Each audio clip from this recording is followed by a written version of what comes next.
নমস্কার সবাইকে। আজকে আমি চলে এসেছি।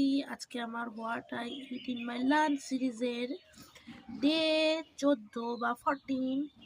আজকে ভাত না, আজকে আমার ইচ্ছা হচ্ছে খিচুড়ি খেতে, তাই আজকে হচ্ছে খিচুড়ি, শীতের স্পেশাল খিচুড়ি, গাজর দিয়ে, ওলকপি, ফুলকপি, মটরশুঁটি সব কিছু দিয়ে এই যে খিচুড়ি।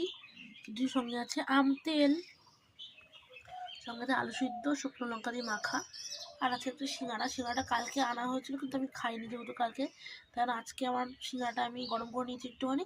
আর আছে হচ্ছে এই যে পাঁপড় বা মাধুরী পাঁপড় যেগুলো হয়, এই দেখো।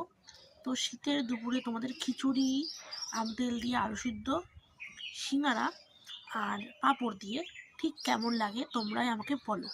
ওকে, আমি খাওয়া শুরু করি। তোমাদের যদি আমার ভিডিওটা ভালো লাগে এবং মেনুগুলো যদি ভালো লাগে, কোনো কিছু রেসিপি চাইলে, মানে অন্য দিনের রেসিপিগুলো চাইলে অবশ্যই বলতে পারো। আর আমার চ্যানেলটা সাবস্ক্রাইব করে দিও। বাই।